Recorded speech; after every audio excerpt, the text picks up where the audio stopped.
Hi, everybody. Thank you so much for joining us for today's town hall. I'm Katy Dammers, one of the artistic producers here at Fringe Arts, and I use pronouns she and her. Before we begin, I just want to take a quick moment to go through some basic housekeeping.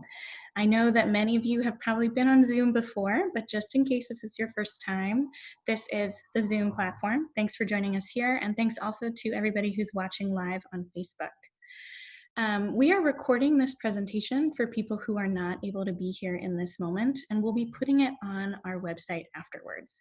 So know that it's always a resource that you can come back and reference again.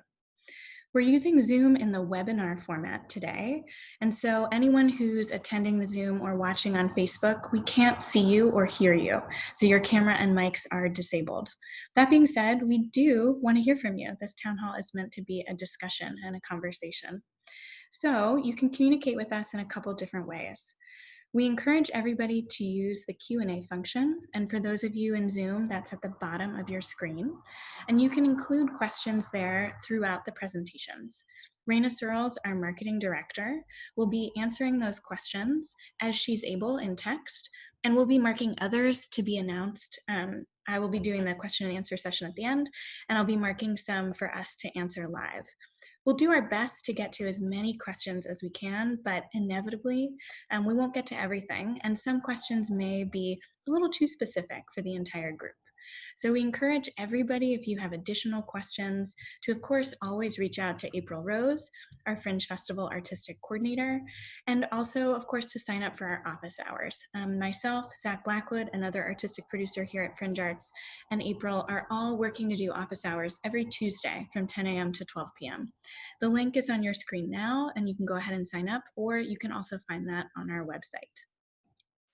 For those of you watching and participating via Zoom, you can also see the chat function at the bottom of your screen. You're welcome to use that to say hi, to share information as we continue to work through today's presentation. And Claire Frisbee, our Director of Marketing, will be monitoring that chat function. So if you have any technical difficulties or other things, she'll be there to help you with that as well. Just note that our panelists, as they're speaking today, will not be looking at the Q&A and the chat functions. So anything you see in there will be moderated by other Fringe Arts staff members, but we'll do our best to get to everybody. A quick note that we will be sending out a sheet with notes and further details from today's presentation to everyone who RSVP'd, and we'll also make sure it's on our website for folks. So know that we'll be sharing a lot of details, and that if you're not able to take notes now, we've totally got you and you can get them later. Finally, at the end of this presentation, we'll also include a link to our artist survey. We sent this out via email a couple weeks ago and are continuing to aggregate responses. So if you have time and you're able, we'd appreciate you filling it out. It helps us get some additional information about what artists are experiencing in this time and how we at Fringe can be of help.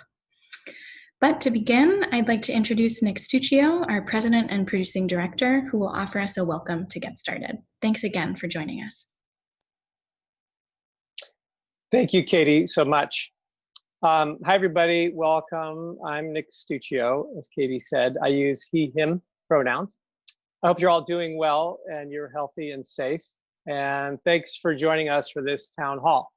This is the first in a series of town halls we'll have this spring and summer on various topics leading up to the Fringe Festival. We're holding this town hall as information for artists who are interested in participating in the festival. We're going to share our plans, as Katy said, answer your questions. So the 24th annual Fringe Festival is absolutely happening. It's on, and we never doubted not doing it. Not only is it an important event in the cultural calendar, this is an important event for the city.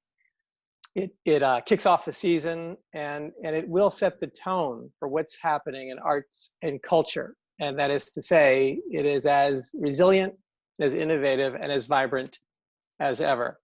It's going to be different. We all know that. It's going to lean more digital and virtual, but we're holding on to the idea of some real space, real life works, of course, done safely. And if you're not sure, many of you may not be, of what the Fringe Festival is, it is a mix of curated presentations together with a broad array of unjuried, self-produced works, mostly from the Philadelphia region. It typically happens in neighborhoods all over the city, in a 3 or 4 week event this year, 4 weeks. I'm going to hand off back to Katy, who's going to talk about the curated shows and also what she and Zach Blackwood are seeing in the field and in the community. And then April Rose, our Fringe coordinator, is going to tell you about participation in the Fringe Festival. Then we're going to have a Q&A. The last thing I want to say is that if any of you have done, and I'm sure many of you have, done a show in the festival in the past, thank you so much for doing that. We appreciate that.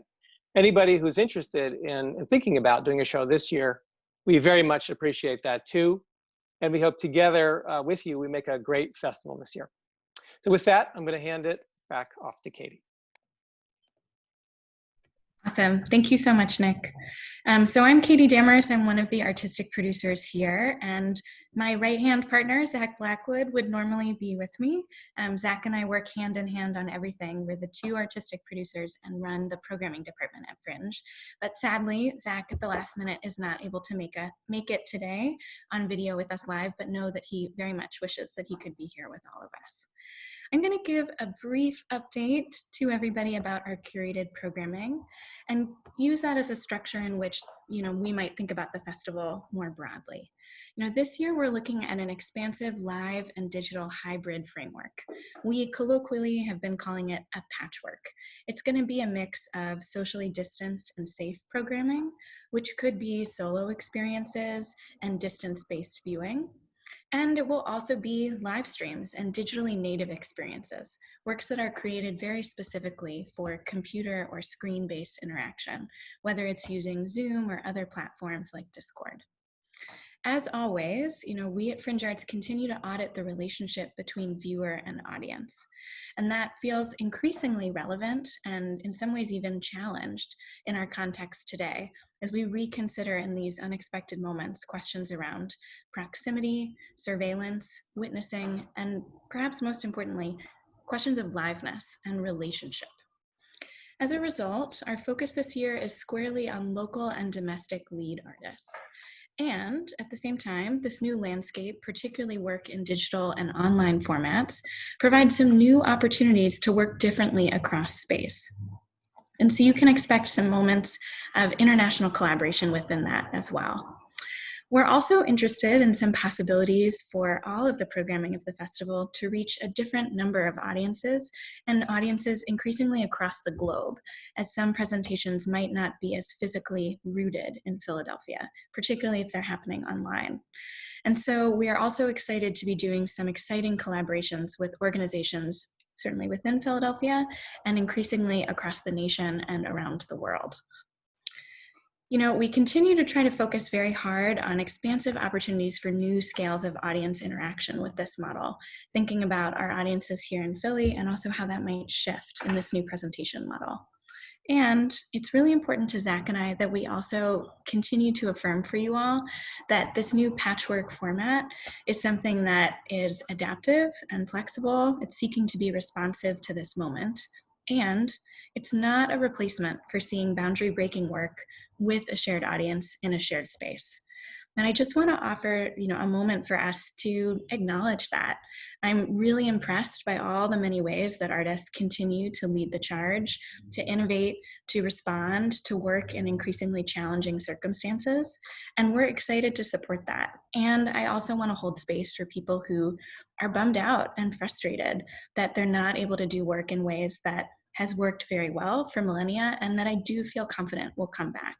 But we continue, to put the health and safety of our artists, our audiences, and our staff first, and are committed to finding ways to continue to make new live performance together and to be safe at the same time. We also want to extend an invitation to all independent artists to dream big around new strategies for audience engagement, particularly in these socially or physically distanced times. We have been watching a lot of digital content. We've been seeing what our peers are doing around the nation, around the world, and we're happy to share ideas with you all about different ways of doing work. working not in a theater as we normally would doesn't necessarily mean doing digital work. And I know all of you know that, but there is a whole array of possibility within that. And we're happy to share with you some things that we've seen work well, or some inventive or unexpected ideas as we continue to watch, and really the entire Fringe Arts staff does, all of the various different digital opportunities. And with that, we also encourage people to think about ways to augment or to add additional contextual content to their work as well, whether that's talks and discussions, dance parties, syllabi or reading lists that they might share, story circles, scavenger hunts, you name it. We're breaking a lot of new ground and expanding in different exciting ways, and look forward to collaborating and working with all of you. So as always, feel free to reach out to us, sign up for office hours, and we look forward to seeing what everybody comes up with. I'm now going to pass it along to April Rose, our festival coordinator. Hello, friends. Hello, everybody. Like Katie said, my name is April Rose. I'm the Fringe Festival Independent Artist Coordinator. So I work with 150 to 200 of you.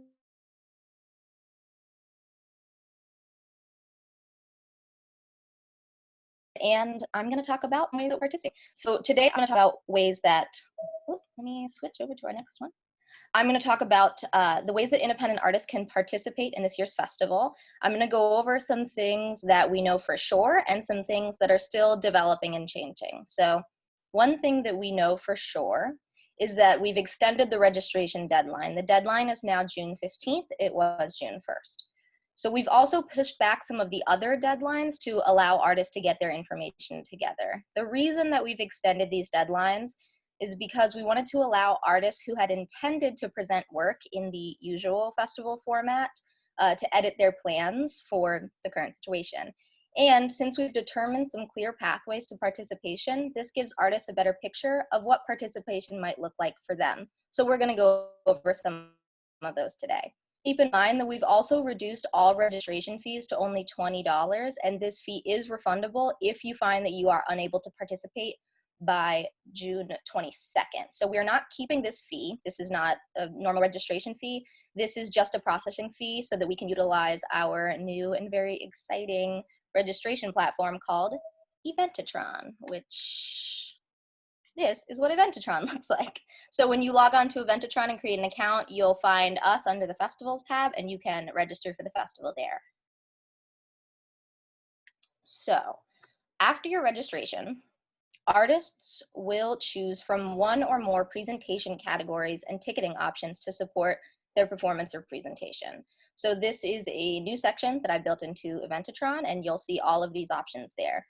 The purpose of these categories is to give audiences a framework for the way that we'll be engaging with the content. With the festival functioning in such a different way, we don't want an audience member to miss out on seeing a show because they didn't understand how or when or where to access the content. So no matter what the category you choose, artists can present their work on any platform they feel comfortable, though we may suggest some more audience-friendly platforms if you're open to suggestions. We're here to help artists figure out how to use platforms like Zoom that we're using right now if they need assistance with that. So as you can see, I've broken down presentation options into 4 major categories. That's live stream watch, live stream interactive, available anytime, and IRL, or in real life. Live stream watch is live stream content for audiences to watch that can be recorded for later viewings, but will function as a performance time where audiences will watch together from home, obviously, not together. This can include comment features, but the difference between watch and interactive is that the content of the performance is not changed by the audience interaction. So just like all these live streams that we've been seeing on Facebook and weekly play readings like Coffee and to Play, those are some friends that have recently been doing a lot of Facebook Lives, and I'll include a link to their content in our notes.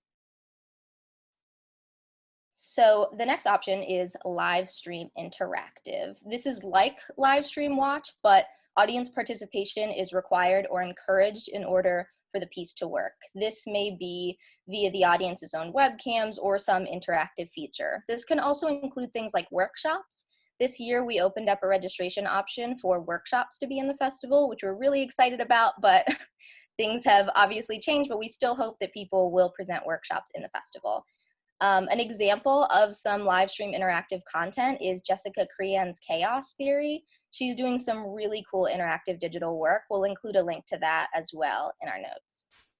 Available anytime is content that is similar to the way that Digital Fringe has worked in the past. So if you've ever participated in or taken a look at the Digital Fringe content, that's sort of how available anytime works. As the title suggests, the work is always available and it can be accessed at the audience's leisure. So there's no live stream time or watch party for this content. It's specifically just find it and enjoy it. This can be videos posted online, digital artwork, podcasts, games, anything. So available anytime does not have to be digital though. Public installations can also be considered available anytime work. IRL is in real life.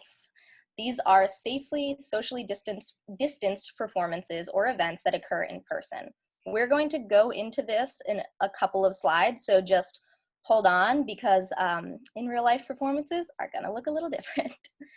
So once you've selected your category, there are 8 new ticketing options to choose from. Some performances may utilize more than one ticketing option, and some ticketing options may only work for specific types of performances. So this first ticketing option is called open access, which is basically the lack of a ticketing option. This is free to access existing content. So this is really for those available anytime works. So there is no time or date associated, it's open access. The next option is paywall. So you might be familiar with paywalls for things like podcasts or certain YouTube channels. So paywalls are for available anytime content, but there is a price to access that content. Then there is RSVP limited and unlimited. This option is for free to access time-based performances. Audiences must RSVP in order to attend the designated showtime. Artists may want to limit RSVPs for shows with interactive components or to ensure audiences are divided over performance instances. You may not want 100 people to watch one of your shows and then 2 to watch another, but it's totally up to the artist what the capacity of their performance would be. Then there's ticketing, limited and unlimited. Same as RSVP, but there's a price to attend the performance. Once a buyer purchases a ticket for a performance date, they will be contacted with instructions on how to access that content. We're still working on how exactly this is going to work with our ticketing system, but we'll have updates on that very soon and hopefully in the next town hall. So the content may be accessed in different ways depending on the platform that the artist is using. So some platforms might have an access code for audiences, some might have some kind of login, but we'll be working with each individual artist to figure that out. So just a note, RSVPs and tickets for online performances will be processed through the FringeArts ticketing system on our website or over the phone in the way that they have always been in past festivals. So artists will still receive 90% of their ticket income and FringeArts will keep 10% to cover processing costs. So tickets and RSVPs, exactly the same as they've always been. Then there's virtual pass the hat. So you've probably been seeing some of these in some of the live streams or Facebook watches or watch parties. So this is when artists set up their own virtual tip jar where audiences make donations or during or after the show. So this could be combined with open access or free RSVP. So let's say you put an RSVP link and you have to RSVP to attend your performance through FringeArts, then you can set up a virtual tip jar on your own. Then there's ticket buyer reserve experience. This one is a little more hands-on and very specific to the artist that's using it. The performance or content requires an audience request of some kind in this instance. So the buyer would submit information that the artist needs in order to perform the piece or create the content. So this might be some type of form that the ticket buyer fills out, and if an artist would like to go this way, FringeArts will work with them to develop that form. So ticket buyer reserve experiences might include traveling performances that safely happen outside of someone's window or even commissioned artwork. So this could be an audience member submits a request and they get a custom piece of artwork. So if you have any questions about these options, please submit through the Q&A and we can get to as many as possible at the end. So next steps after registration. Now that we've discussed these defined categories and options for participation, artists should have a better idea of where and how their work fits in the festival. Already registered artists should go back and fill out new info needed for participation in Eventatron. And please look out for an email from me, and I'll be releasing these sections to you if you've already filled out information and we need more. So keep in mind, things are always changing. We may need new info from you as we go along, and we're learning and adapting to the circumstances constantly. After June 15th, the registration deadline, FringeArts will help the group of registered artists select presentation categories and ticketing options that work best for them. Please contact me if you need help with this. This is really important to just keep hitting me up. Selection of your options will be due on step 1 through Eventatron, which is due June 22nd. At this time, we will know exactly how artists intend to present their work. We have never done a festival like this before, and we cannot anticipate the exact format and engagement tactics that will highlight the independent artist content as a whole until we have a better idea of what that content looks like. So communication and clarity is really key. And if you have any questions about these options, please contact me. June 22nd is also the deadline for in-person performance proposals. So let's talk about those IRL performances now. So in-person performance proposals, they're due by June 22nd, and we're asking that artists submit proposals of intent to perform non-digital in-person performances. This proposal is very simple. What is the show, and how do you intend to present it safely? This doesn't need to be fully planned out. You don't need all the details. It's as simple as stating your intent to perform the piece in person or non-digitally. Works that ask audiences to leave their homes but are not necessarily performed in person should also submit a proposal. For example, if your performance is an audio-guided nature walk where an audience member must leave their house, but the content is available online, that's still an IRL performance of some kind.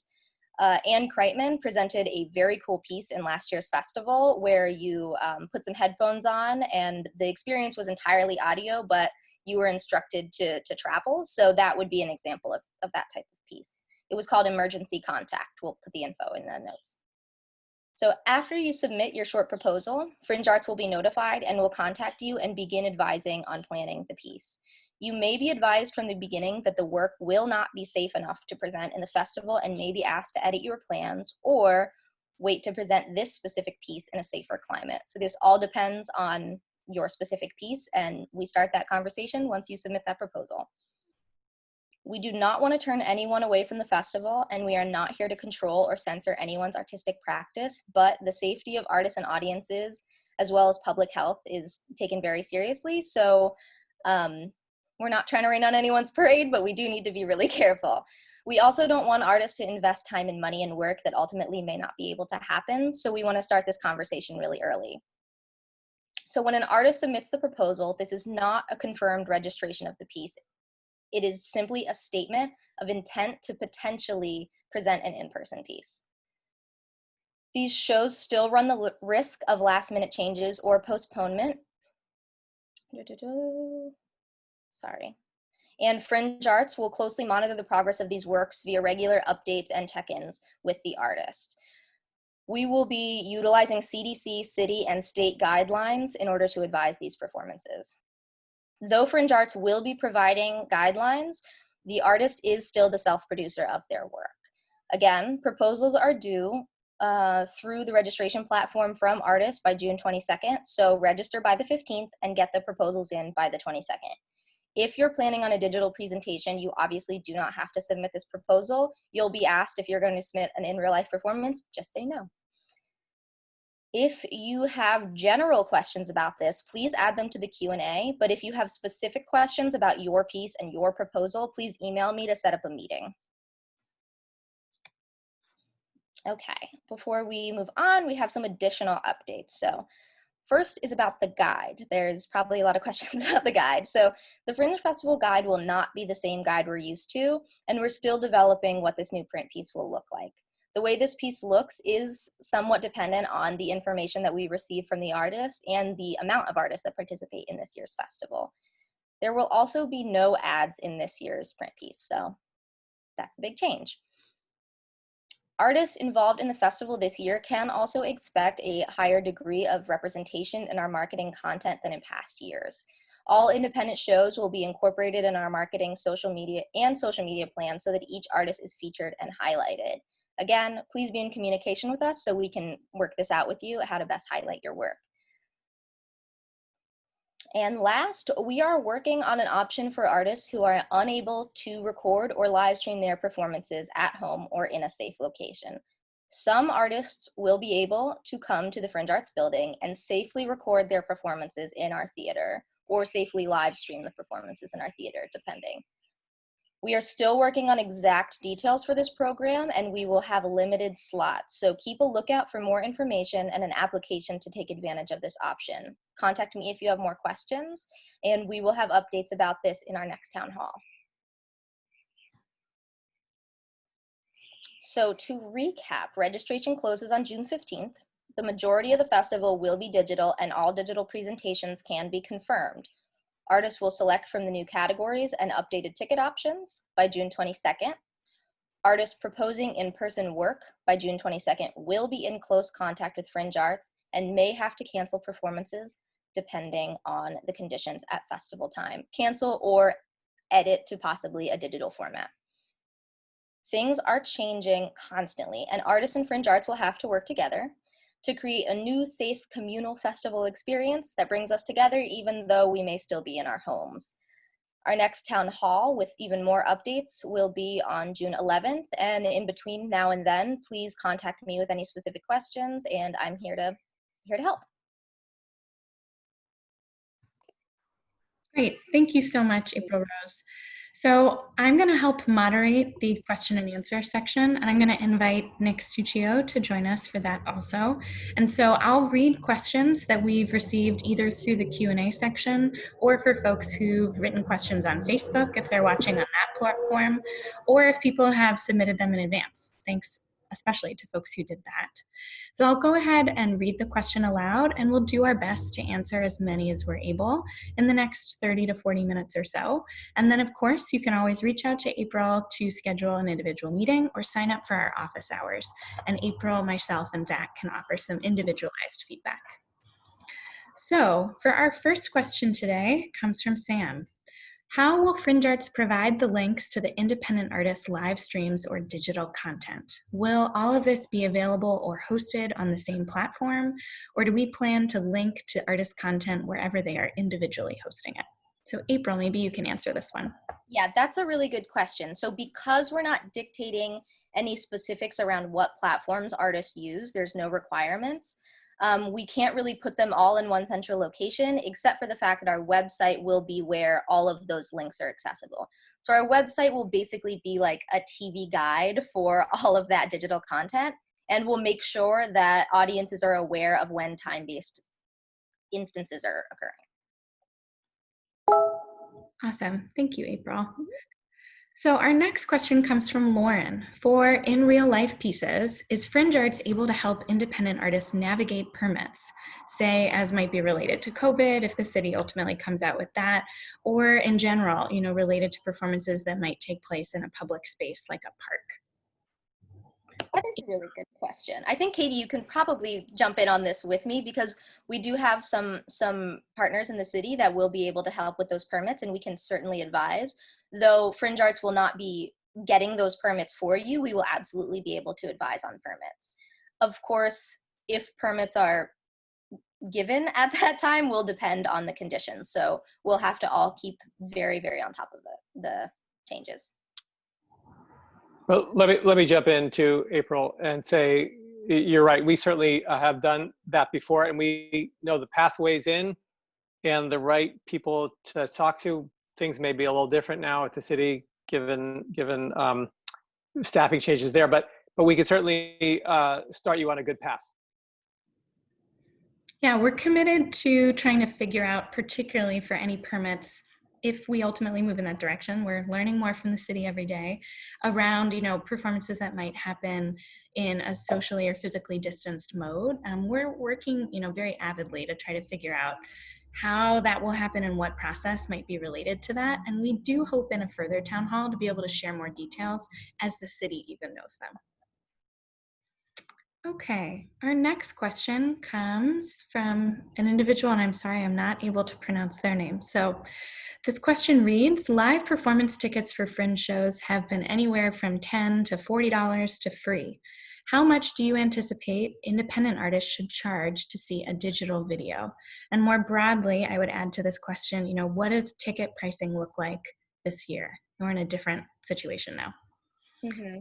April, do you want to answer that for independent artists? And then I can maybe speak to Curated to give some additional context. Yeah, I mean, as always, independent artists are welcome to set their own ticket prices, though once we start a conversation from them and they would like to be advised on what we think those ticket prices should be, we're happy to provide some advice and maybe a comfortable range.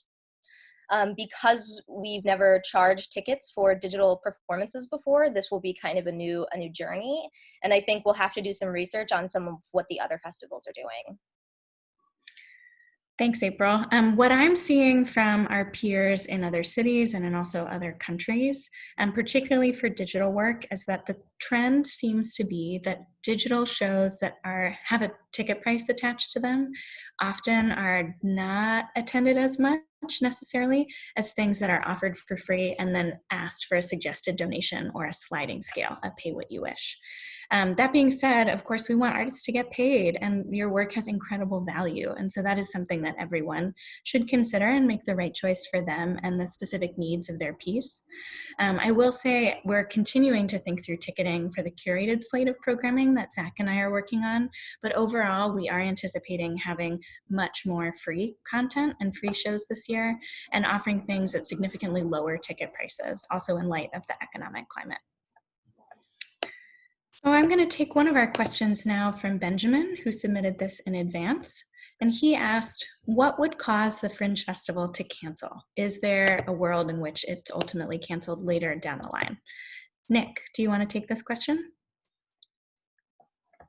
Sure. Right now, we can't imagine a scenario where we're not doing Fringe Festival. We never doubted not doing it.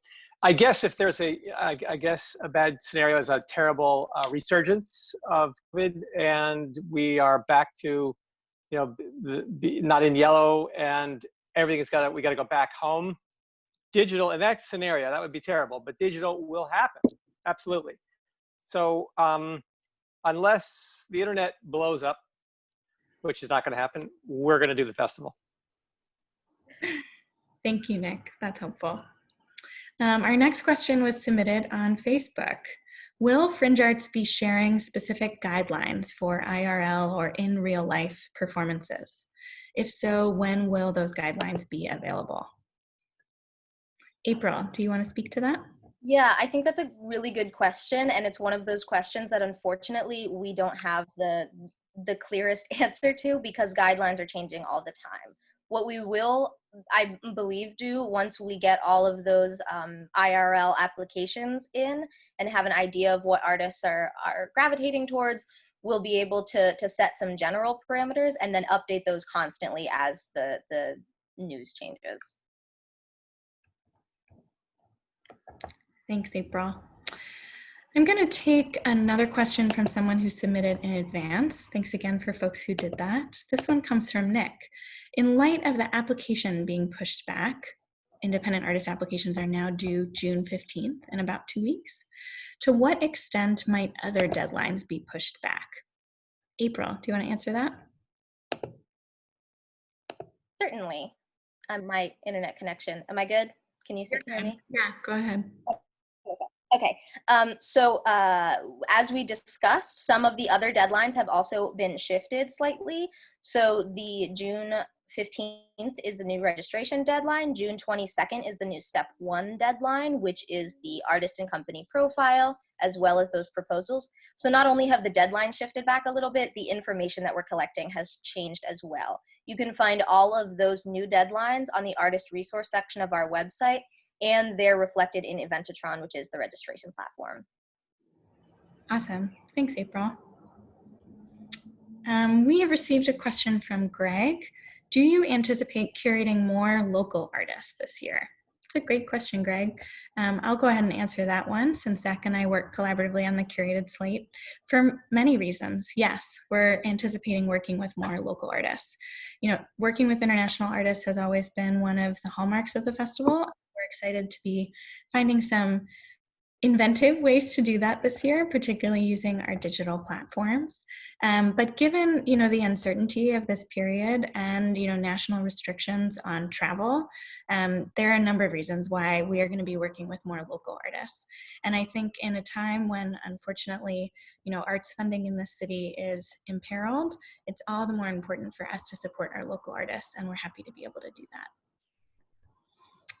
Here's another question that we've gotten from Bill. This is a little specific, but April, I imagine that you can answer it. For an original play digital performance, should the proposing artist, and I imagine this is the person who would submit the application for an independent artist, should that person be the playwright or the actors? The person filling out the registration? I believe so, yes. Oh, I'm frozen. You're back. I can see you. Oh, great. Does does this person mean who is the person that should fill out the registration? I believe so, yeah. So this would be whoever was going to be the main contact on the project. Usually the role of self-producer is a lot of times blurred between the artist, director, self-producer, because there's a lot going on there. But it's whoever on the team is going to be the main contact for me and who has the sort of most information on the project. Great, thanks, April. This is a question that came through as well. How will venues sign up, work, and Eventatron? This is coming from someone who's interested in offering a space to artists who need one, which is super generous. April, can you illuminate that? Yeah, absolutely. So Eventatron is really, really cool, and I love it so much. It's a really great registration platform. And one of the awesome features about Eventatron is that it has this information collection system for venues. So not only as an artist do you register your show and do you apply your show to various festivals around the world, including ours, venues can also apply and submit their venue to a specific festival. So we're doing this all the time. Venues can go ahead and fill out those applications right now, and you would be added to this list of venues that are available for the festival. Of course, this year, that's a little bit challenging because the majority of artists will not be utilizing venues, and we aren't asking them to sort of like shop for venues in the way that we normally would. But if you are offering up some type of specific service using your venue that is safe, maybe to do some kind of live stream recording as we are at Fringe Arts, please reach out to me directly so we can discuss what that would look like. Awesome. Thanks, April. But still add yourself to that list on Eventatron because that'll be used for years to come. Yeah, and that's a great resource. I encourage everybody to take a look at that, whether it's for this festival or, you know, more broadly as people continue to produce work. This is another question that we received from Nick prior. So thanks again for submitting questions in advance. Nick is asking specifically about the guide, you know, wondering in these challenging times that we're in, you know, how will the guide work? The guide is often distributed in a variety of different ways, but some people get it at a coffee shop.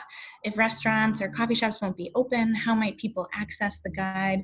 And as we have, you know, some continued public health questions around shared surfaces, might the guide and its distribution change? April, can you speak to that? I can certainly speak to that. So we will still have some type of print piece, though it will not look like the guide that we are used to. We will still be distributing it, though not as in the way that we have in previous years. And like I stated during the presentation, the guide is really going to, the way that the guide looks and is laid out is going to be affected by the artists that register in the festival. So we'll have more updates about the guide in our next town hall. But I will say marketing for this year's festival will be much more heavily digital and online and social. Awesome, thank you. We got a question from Eric wondering if there will be digital scratch nights, or might, festival previews and scratch nights that often lead up to the festival in August. Will those be different? What might those look like this year? Yeah, I would love to answer this question. It's something that we actually were discussing earlier this week. So the scratch nights that we're used to are usually hosted either at FringeArts or at our partner, the Rotunda. And these usually look like maybe 5 artists being able to do a little piece of their work, and audiences being able to get a little taste so that they might be interested in seeing their show during the festival. They usually take place every Monday in August. Obviously, getting all in a building to watch some shows in August is probably not going to be able to happen. So we are discussing some digital scratch night Fringe Festival preview options that might include Instagram or Facebook Lives, and probably be able to represent a larger group of artists than they usually are. So instead of those 5 per, we might be able to get a few more out there. And that's something that we'll have more information about in the coming weeks, and might also be something that we talk about in a future town hall. So great question. Yeah, there will be a submission to for the artists that are registered to submit their shows to be in those scratch nights. So this next question comes from Courtney. When we register, do we have a specific amount of dates and times available for our digital piece? So she, I imagine, is wondering, are there particular specifications on the number of shows or the times that the shows are happening? April, what can you say to that? So there are no specifics other than the fact that the shows need to take place during the parameters of the festival, which of course is September 10th to October 5th. So as long as they're within those dates, you can present as many performances as you like. Of course, we might advise on a certain amount depending on how rigorous the performance is maybe, or ways to engage with audiences best, but that is totally up to each artist. Got it. Thank you. Brenna has just submitted a question asking, do you imagine that the guide is mailed to households this year? And will the guide list every show or only some shows? All independent artists registered in the festival will be represented in that print piece, of course. But exactly how we're distributing that, I think we'll have more details on by June 11th. Great. Okay, well, I think we are going to take one more question, and that will probably close out our town hall for this evening. So thank you so much to everybody for joining. We'll take one last one, and then we'll have some closing remarks. So this question comes to us from Facebook. What can you tell us about insurance this year? Are there any changes that independent artists should know about? April, can you take that? That is a really good question. So you may have seen a message that went out about insurance this year regarding FringeArts covering insurance policies for artists that are performing in real life performances. So of course, if you are performing a digital play reading from your home, you do not need to get an insurance policy to do that. There's no audience traveling to watch in your home, and the risk is obviously very low. But if you are one of those few artists that are submitting those in-person proposals, and we are working with you to make your show happen and advise you on that show, FringeArts will be providing an insurance policy for your performances. Of course, not your rehearsal process. It will just be for the dates of your performances. And we're going to have some clear information. I'll put that in the notes that will go out about what those policies cover. Awesome. Thank you so much, April, for answering these questions, and Nick as well. I just want to say thank you so much to everybody for joining us in the town hall, and to remind folks, and April, if you're able to add this back up on the screen, that we do encourage people to continue to be in touch with us. There are more questions that we weren't able to get to today, and I know folks have a lot of specific questions that are bespoke to each of their individual circumstances and specific shows. So we encourage people, of course, to always be in touch with April Rose, and her email Claire will add to the chat. And of course, you can always sign up for office hours. Those happen on Tuesdays from 10 a.m. to 12 p.m. and are with April Rose, myself, and Zach Blackwood, are an additional artistic producer. We also encourage folks to please share their thoughts on the Independent Artist Survey, and you'll see the link on your screen as well. And please save the date. Our next town hall will be June 11th, which is 2 weeks from today. It's conveniently right before the Independent Artist deadline, so we'll continue to answer questions specific to that and share further updates around some of the topics we touched on today. But thank you so much for joining us, everybody. Keep an eye out for the notes packet that we'll send around, and you can always catch the recording of this on our website. Until then, stay safe, and we look forward to seeing everybody soon. Thanks.